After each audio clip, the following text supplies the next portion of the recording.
Hey, everybody, welcome to the Monday edition of Pro Line as we get our podcast rolling for the new week. We do this every weekday now. And Jim Price is here. I'm Dave Koken, and we've got a lot to go over. First, might as well touch on the highlights. I had another early winner in the college play. That was Fresno State. Those are still perfect for the season, and the new one for this week is up now at jimprice.com for just $25. College soccer on Arizona State, outright winner. Back and forth on some of the other stuff on Saturday, but Sunday, one of all, Rams, Vikings, and Bears. And again, the early college play for this week is up now for $25 at the website. Jim, we've got your Monday night game of the month and an NBA Inner Circle Insider play tonight. Yeah, Dave, it's been really good. We've had a little bit of trouble here and there with some late bad beats, but overall it's been a successful season, and I'm looking forward to more. Just go to jimprice.com and pick up Dave's plays and mine as well. Well, let's get started on the Monday recap, or the Sunday recap, I should say. And we've got several games actually to go through. The Jaguars, impressive on defense once again. They completely dominated Indianapolis. And, you know, if Bortles can just manage the offense, I think this team's going to win that division. Well, they look tough. You know, I'm not going to count out Houston. Houston has played very well as well. And I feel like they have a much better quarterback situation. Now, the defense has been devastated by the injuries, but especially J.J. Watt, et cetera. But I do feel like I have a little bit more trust in the Houston quarterback than I do in Bortles. But what remains to be seen. Indianapolis is a mess. They've been a mess. They got a poor ownership, poor coaching, poor offensive line. Gave up 10 sacks yesterday, which is just unbelievable. This team has really run. They're probably the worst team in football right now. I know that Cleveland never wins and San Francisco isn't winning, but when it comes down to how it looks on the field and you're watching the talent that Indianapolis is probably the most pathetic to watch. Well, Matt Moore wasn't pathetic yesterday. He's as a starting quarterback, he doesn't do particularly well. But when he comes off the bench, he can light a fire. And he did it yesterday. His offense come back and beat the Jets. Well, I never liked the signing of Jay Cutler. I didn't like that. I mean, the team is 4-2. I have to give him credit for that. But I felt Matt Moore was a guy they should have depended on a little bit more than they did. Give him a little bit more credit, a little bit more credibility. Give him a chance. Jay Cutler is just not the kind of guy that you pay $10 million and hoping to save the franchise. But Adam Gase is a little bit stubborn, and that's the way he went. But they are 4-2, and that ain't bad. But they're looking at Buffalo and New England in that division, and that's going to be tough to overcome. I would agree with that. The Bears, meanwhile, pick up another win with great defense, and they ran the football, and they didn't take any chances offensively. This team only threw 7 passes. They were all basically high percentage stuff. They got a little winning formula right now, and boy, the Panthers they're not a very good football team. I think it's time to start looking at them and saying what's wrong and just arrive at the conclusion. They're just not very good. They're not very good, and Cam got a lot of ink a couple years ago. They go to the Super Bowl. He's the cover boy for the league, and et cetera, but he isn't all that. He's not an accurate passer. He does a lot of damage with his legs, but I think those days are behind him. And the Chicago, they're like old school football. They run the ball and play good defense. Don't let the quarterback make enough mistakes to beat themselves. But that's only going to take you so far. At some point in time, you're going to have to become, a little bit more offensive. And they won that game with defense and turnovers. And that's a good formula if you can keep it going. I don't think they're going to go too far, but you know what? They're playing well with what they're doing and what they have, and I'm not going to take that away from them. When you look at their division, the Bears are, doing it with mirrors right now. The Packers are in trouble. I mean, they lose Aaron Rodgers and they got offensive line problems. And then you got Minnesota playing with a backup quarterback and a good defense, decent, running back here they can put in there and do some damage. But the Detroit Lions do have their quarterback. They do have Stafford. And that is the only one in the league, the only quarterback in that division that's actually healthy. And I don't think we should count them out. I think we have to give them some credit because they may be the only one at the end of the year that has a healthy quarterback in the division. Well, the Rams have a healthy quarterback and a lot of other good stuff going as well. They completely dominate the Cardinals yesterday. An absolute wipeout in London. Cardinals season. I was all over the Rams yesterday. I didn't understand why there was so much support for the Cardinals. One good game, and they went right back into the toilet yesterday. Carson Palmer probably done for the season, maybe his career. Adrian Peterson was completely useless yesterday. That's a bad football team, and the Rams are better than I thought they would be. I don't think there's any chance they want to bring Jeff Fisher back. Do you think, Dave? No, I don't think so.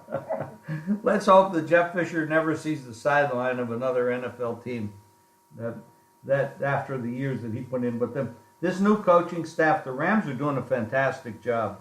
And that really comes down to the Rams and Seattle.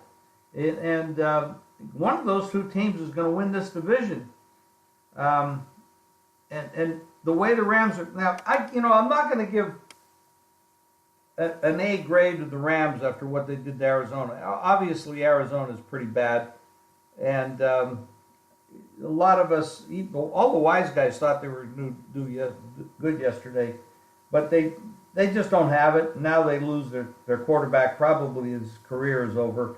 They don't really have a solid backup, and they don't have much going on right there. So I'm thinking this division's coming down to the Rams and the Seahawks, and it's going to be the Seahawks get it done with extremely physical defense. Even their offense is physical, but they're not really efficient offense, but they get it done. So it's two different styles, and the division winner there will be in the playoffs, obviously, and they might even get a wild card. It's possible. The Cowboys had their best game of the season yesterday. I think that part of that was San Francisco wore out from all those tough losses. But the Cowboys can't take anything away from the Cowboys. They looked like a great football team yesterday. We'll see if this is the beginning of a surge for that squad. Well, Elliott was there. He's a hell of a player. Dak. They have a very good team. I'm not going to say they're a great team. They're a very good team. They did catch San Francisco in a perfect spot. The new quarterback behind center. That's always difficult for a team to do well with. And then, of course, when you look back at the fact that they had played 4 out of the previous 5 weeks on the road. And I think that team just got wore out. And then with the quarterback issue, new guy, bigger, more mistakes, et cetera, Dallas took advantage of it. And coming off their home losses, they really needed that victory to turn it around, and they got it. I'm not going to upgrade them that much off of that victory because I think they were playing an inferior team in a bad spot. And they took advantage of it. You can't take that away from them. Big victory. But going forward, things are going to get a little tougher.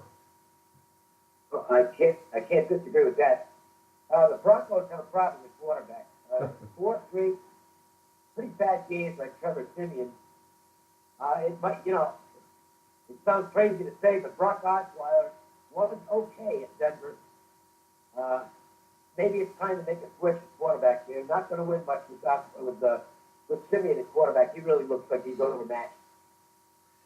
You know, this guy, there have been a few times over the last couple of years, and he's played there, and he's looked decent, managed the game, doesn't make mistakes, but he looked awful against the Giants. And then I thought he'd back it up. He'd come in there and play much more efficient. He looked awful again. He comes, he's never been a highly rated quarterback, but for some reason, it's really baffling to me that Denver has not stockpiled some real good talent at quarterback. That somebody that, especially when you got, I know it's. I mean, Elway is a believer that Paxton Lynch is eventually going to be a good NFL quarterback. Yeah, but that's not winning games for them right now, and that's all great. And he very well may be a very good quarterback down the road. But what about now? I mean, this team. We had 3 shutouts in the NFL yesterday, and we had one game with 7 field goals. We had a couple games with 7 points and barely scored. I know it's hard to find good quarterbacks, and a lot of the good quarterbacks are getting older. We lose Palmer, we lose Aaron Rodgers. We're losing a lot of the guys. They're falling. They're getting older. I mean, Brady's still playing at a very high level. So is Breeze, but they're at the end of their road also. So it's very difficult to bring kids out of college, especially when they're not really running offenses that are similar to the pros, and to get that kind of efficiency. So we are going to have a slump at the quarterback position going forward. In that regard, I predicted that we should be building our offensive lines and running back positions stronger and paying less money to the quarterbacks, and especially until they learn the game and learn how to play the game effectively. One team is doing that, and that is the Chicago Bears. They're doing it. Well, I'll tell you what. Here's what will happen, because this is how things work in the NFL. When you have a Super Bowl winner that focuses on running the football, and you might have one this year, then everybody else will start doing the same thing. Because that's all they do is copy each other. That's true. It is a copycat league. It's true.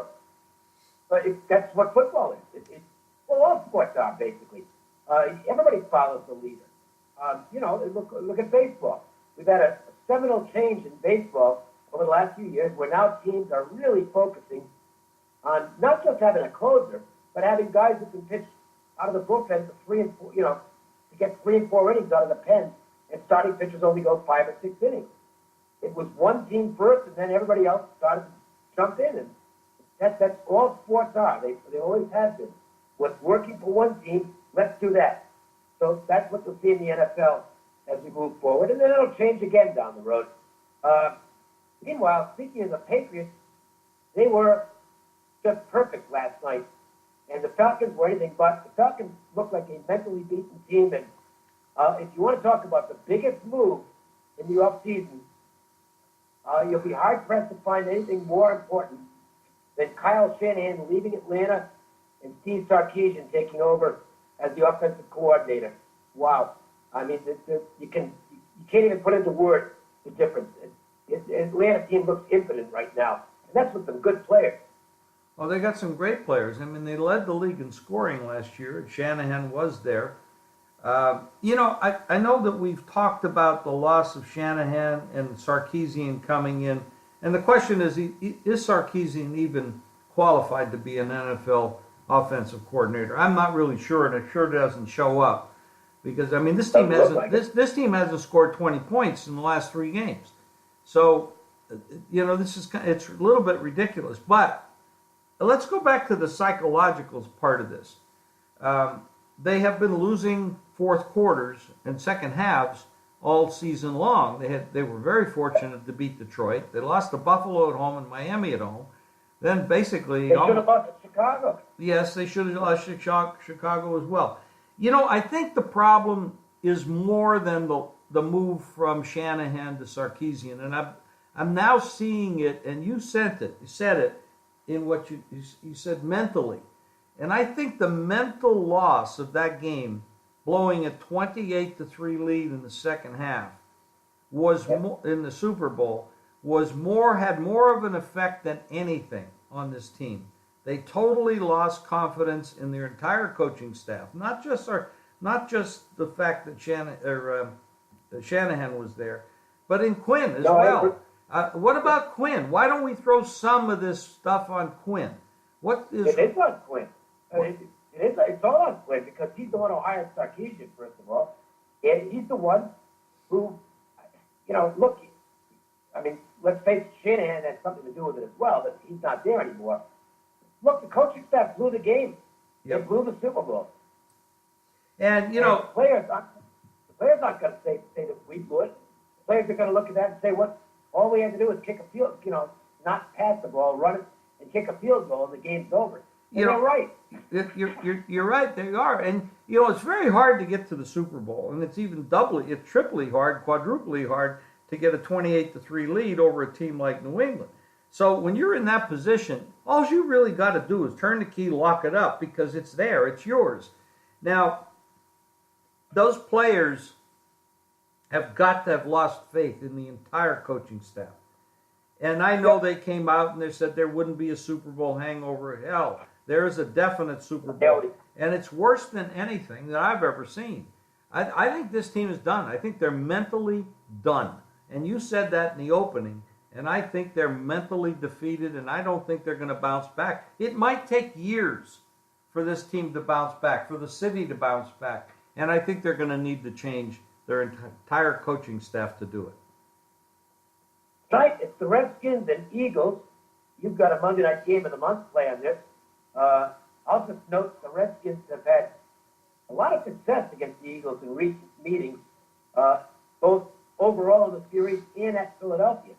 So the trend players will probably look at the Redskins side tonight. I really don't know what you're looking at. I'm going to take the night off. I do have a big play on this game, and actually I have two plays. I have the side and the total, and so you can get that at jimfeist.com, and you can get all my stuff at jimfeist.com. Now listen, in the baseball playoffs, which starts on Tuesday night, it's the Dodgers against the Houston Astros, and that is going to be a heck of a series. I'm on a pretty good run right now. I've hit 8 straight, knocking on wood, 8 straight playoff winners. And I'm looking for another one, not only in the games, but in the series as well. And those plays will also be available at jimfeist.com. And we have the NBA going on, and we have this trend in, like you said, Dave, everybody copies everybody. Well, now we have the super teams, and we have the stockpiling of talent at certain levels, certain cities, and this is a league, and I'm not trying to knock the league, but they play 82 games, and a lot of that is meaningless because 16 of the teams of the 32 teams get in the playoffs. And a lot of times they don't care what position they're in to get in the playoffs. They just want to get in. So, you realize at this point that you really have to zig and zag and know what to look for to pick NBA winners on a daily basis going through the season. It's travel. It's back-to-back games. It's coaches and when they decide to rest players. So staying on top of it is a full-time job, and that's why Dave and I win at doing this with the NBA. It's different than any other sport because there's less meaning on each individual game from a player standpoint and a team standpoint because of the length of the year, of the season, and the fact that half the teams get in the playoffs. No doubt about that. And again, I've got one play up right now. It's the early college football side for this week. Haven't lost one yet all season. So go grab it at jimfeist.com for just $25. That'll do it for us. We'll do it again tomorrow. For Jim Feist, I'm Dave Cook, and have a great Monday.